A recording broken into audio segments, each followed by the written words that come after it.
You have been standing at a crossroads for what feels like an eternity, staring at the horizon and waiting for a neon sign to flicker on and tell you which way to walk. But the lights are out and the road is silent. This sensation of being paused, of having your engine revving but your wheels spinning in deep mud, is the defining struggle for you right now. Specifically, for those born under the intense and transformative sign of Scorpio between October 23rd and November 21st. You have likely been praying, meditating, or asking the universe for a sign, believing that patience is a virtue, but there is a profound difference between patience and paralysis, and right now, spiritual stagnation is disguising itself as waiting for divine timing. Before we get into the heavy lifting of how to break this cycle, I need to introduce myself to the newcomers in our circle. I am Madam Tina, and I have spent over 25 years reading the celestial maps and the tarot for thousands of souls, helping them understand that destiny is not something that happens to you, but something you co-create with every step you take. I am not here to tell you what you want to hear. I am here to hand you the keys to the car so you can finally start driving toward the life that 2026 has prepared for you. You need to listen to this entire message because we are going to dismantle the illusion that you are a victim of circumstance and reveal the specific actions you must take to trigger the abundance that is currently stuck in the pipeline. The misunderstanding that has kept you trapped in this holding pattern is the belief that surrender means doing nothing. You have been told by so many spiritual teachers to let go and let God. But for a Scorpio, whose ruling planets are Mars and Pluto, passivity is not your natural state. It is actually a form of self-sabotage. The energy swirling around you as we approach the monumental shifts of the next few years is demanding kinetic energy, meaning nothing moves until you move first. Think of it like a motion sensor light in a dark hallway. You can stand there in the dark, praying for light for 100 years, but the light will only turn on when you take a step forward into the unknown. God, or the source, is waiting for you to demonstrate that you trust yourself enough to make a mistake, because a wrong turn is better than standing still on the side of the road for the rest of your life. The frustration you feel, that bubbling anger in your gut that snaps at your family or makes you want to scream in your car, is actually your soul's horsepower trying to break the parking brake. We are looking at a period where your intuition is shifting from a passive receiving mode to an active hunting mode. In the past, you would get a gut feeling about something bad about to happen, almost like a warning system. But now that intuition is trying to guide you toward what you need to build. The problem is that you are still using your radar to scan for threats when you should be scanning for opportunities. This defensive posture is exhausting you. You wake up tired not because you didn't sleep, but because you spent the whole night spiritually patrolling the perimeter of your life, waiting for an attack that isn't coming. The attack is over. The war you think you are fighting ended 2 years ago, but you are still wearing the heavy armor and carrying the shield, wondering why you can't run fast enough to catch your dreams. The year 2026 requires you to be light, agile, and offensive rather than defensive. This brings us to the concept of God calling for action. This does not mean you need to go out and force things to happen with brute strength, nor does it mean you have to hustle until you burn out. It means you have to make the first move in the chess game. If you want a new career, you have to apply for the job you don't think you are qualified for. If you want love, you have to leave the house and risk rejection. The miracle is not the destination. The miracle meets you halfway down the path. For Scorpio, this is terrifying because you are a fixed sign and you like control. Moving before you have a guarantee of safety feels like jumping off a cliff. But I am telling you, with decades of experience watching charts like yours, there is water at the bottom of that cliff, not rocks. You are built to survive the fall and swim in the deep waters. The stagnation you feel is simply fear wearing a mask of prudence or waiting for clarity. Clarity is a luxury you get after you take the action, not before. You figure out how to fly after you jump, not while you are standing safely on the ledge taking notes. Once you decide to move, the very first thing that happens is a violent reaction from your physical environment, almost as if your house itself is trying to expel the old version of you. You might find yourself walking into your bedroom or your living room and feeling a sudden wave of nausea or an intense, irrational irritation with your furniture, your clothes, or even the paint on the walls. This is not because you have suddenly become a minimalist. It is because objects hold energy, and you are a psychic sponge who has absorbed the emotions of every argument, every crying session, and every moment of despair you have lived through in that space.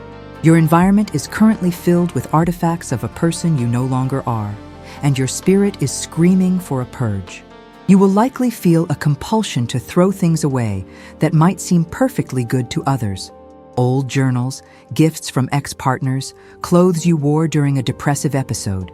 Do not rationalize this urge. If an object feels heavy when you look at it, it is an anchor dragging you back to the past, and it needs to go immediately. This physical clearing is the tangible ritual that signals to the universe that you are making space for the new. As you clear the physical clutter, the spotlight turns harshly onto the people in your life. And this is where the real work begins for a Scorpio. You have a historic tendency to be the hospital for broken souls. You attract people who are in crisis because your energy is so regenerating and powerful that they feed off it like a battery. For years, you have worn this as a badge of honor, thinking that your loyalty and ability to handle other people's darkness made you valuable. But the energy of 2026 has a strict no passengers policy. You can have a crew, you can have partners, but you cannot carry anyone on your back anymore. You will start to notice that conversations with certain friends or family members leave you feeling completely drained, almost as if you have the flu. This is your body physically rejecting the parasitic connection. You are going to have to make the hard decision to retire from your position as the unpaid therapist and crisis manager for everyone else's drama. This relationship audit is going to be painful because loyalty is your love language. You feel like a traitor when you stop answering the phone at midnight for the friend who creates their own emergencies. But you must understand that by enabling their chaos, you are participating in your own stagnation. There is a specific relationship dynamic showing up for many of you where you are the secret keeper or the reliable one who cleans up the messes. That dynamic is ending. You might not even have to have a big confrontation. You might just stop engaging, and you will be shocked at how quickly those people fall away when you stop providing the energy supply. It will feel lonely at first. You might look around and realize your circle has shrunk to a dot. But this solitude is sacred. It is the clean, sterile operating room where your new life is being born. Do not rush to fill the silence with noise or new, shallow acquaintances. The people who are meant to walk with you into this new era are strong enough to carry their own bags. They will not ask you to fix them. They will ask you to build with them. This is a massive shift from trauma bonding, where you connect over shared pain, to purpose bonding, where you connect over shared vision. But to find these people, you have to stop being available to the energy vampires. You have to put up a "closed for renovation" sign on your heart for a little while. This is not being mean. This is being self-preserving. You are reclaiming the energy units you were giving away for free and investing them into your own bank account of dreams. My dear friend, if you are nodding your head right now and feeling that relief in your chest because someone is finally validating what you have been going through, I would love to invite you to stay close to this fire we are building. You don't need to do anything formal, but if you want to be part of this family, just hit that subscribe button so we can find each other again in the vastness of the internet. And hey, drop a comment down below. Tell me, are you currently in the purging phase? Did you throw out half your closet last week? I love reading your stories because they remind me that none of us are truly doing this alone. Now that we have cleared the space and closed the door on the energy drains, we have to talk about where you are going to direct this massive reservoir of power, specifically in terms of your work and your resources. There is a very strong signature of professional reinvention for Scorpio leading up to 2026. You have likely felt like the black sheep in your workplace or your industry for a long time. You see the flaws in the system that everyone else ignores. You sit in meetings and you can practically smell the inefficiency or the deception, but whenever you pointed it out in the past, you were labeled as difficult or negative. Here is the glorious truth. The world is changing in a way that is finally catching up to your way of thinking. The structures of the old world are crumbling. Corporate ladders are breaking, traditional paths are dead ends, and the world is entering a phase of chaos where it desperately needs people who are comfortable in the dark. That is you. Your ability to see what is hidden, to investigate, to research, and to understand human psychology is about to become your most monetizable asset. I am seeing Scorpios moving away from roles where they are just cogs in a machine and moving into roles of high autonomy.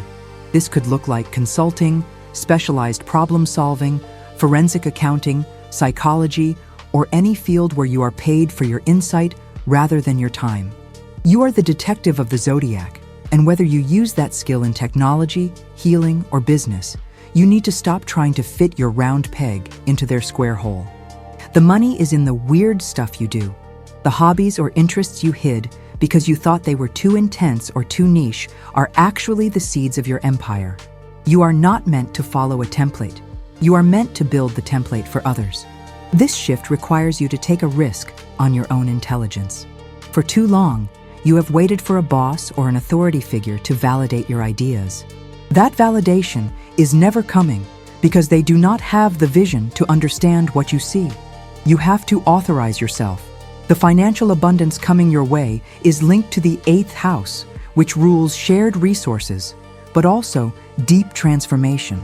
This implies that your wealth might come from taking something that others consider trash or dead and bringing it back to life. This could be flipping houses, revitalizing a failing business, or taking a stigmatized topic and bringing healing to it. You are the alchemist. You take the lead and turn it into gold. But alchemy is messy and dangerous work, and it requires you to get your hands dirty. There is also a warning here about financial secrecy. Scorpios love to keep their cards close to their chest, and usually that is wise. However, in this new phase, you might need to collaborate. The phrase lone wolf sounds cool, but lone wolves starve in the winter. You need a pack, but a pack of equals. You might find yourself entering into a business partnership or a joint venture that feels risky because it requires trust. This is where your new, refined intuition comes in. You will know who to trust, not because they promise you the world, but because their actions match their words over time. This prosperity isn't just about buying a nicer car. It's about buying your freedom. The ultimate goal for a Scorpio is not fame. It is autonomy.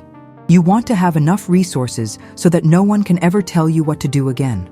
That reality is possible, but only if you treat your unique perspective as a high-value product rather than a personality defect. Finally, we arrive at the most crucial internal shift of all, which is the collapse of your perception of time and the radical acceptance of your own worth. You have spent so much of your life living in the future, worrying about catastrophes that haven't happened, or living in the past, replaying hurts that are long gone. This mental time travel has robbed you of your power because you can only act in the present moment. The action that God is calling for happens in the now. You are going to start noticing a change in how you perceive your days. You will stop rushing towards some imaginary finish line where you think you will finally be happy or safe. You will realize that safety is an inside job. It is the unwavering knowledge that no matter what happens, if the economy crashes, if the relationship ends, if the plan fails, you will figure it out. You always have, and you always will. That trust in your own resilience is the only safety that exists. This leads to a profound deepening of self-love, but not the bubble bath kind of self-love. I am talking about the fierce, protective love a mother bear has for her cubs, but directed at yourself. You will stop tolerating self-talk that belittles you. When that inner critic speaks up, telling you that you are too damaged or too old or too much, you will shut it down with the authority of a judge. You are realizing that you are the love of your life. The partner you wanted to save you, that was you. The parent you wanted to protect you, that is you now. This integration creates a magnetic field around you that is practically irresistible. When you stop needing other people to validate your existence, they are drawn to you like moths to a flame, because that kind of sovereignty is rare and intoxicating. The arrival of 2026 is not just a date on a calendar, It is the arrival of the version of you that has stopped apologizing for taking up space. You are shedding the skin of the victim and stepping into the role of the creator. The storm you felt coming, you are the storm. And that is a good thing, because storms bring the rain that ends the drought. You are going to look back at this time of confusion and realize it was the birth pangs of a giant. The stagnation was just the pullback of the slingshot before the release. You are ready to fly, not because the wind is right, but because your wings are strong. Thank you, from the bottom of my heart, for walking this path with me today. It is an honor to speak to the depth of your soul, and I hope you feel lighter and more ready to take that first step. Please, do not leave this energy here. Take it with you into your day. Subscribe if you haven't already, and share this with a Scorpio you love who needs to hear it. We are building something beautiful here, and your presence makes it stronger. If you want to keep exploring what the stars have in store for you, go ahead and click on that video appearing on your screen right now. It has another piece of the puzzle waiting just for you. Until next time, walk in your power. Blessings.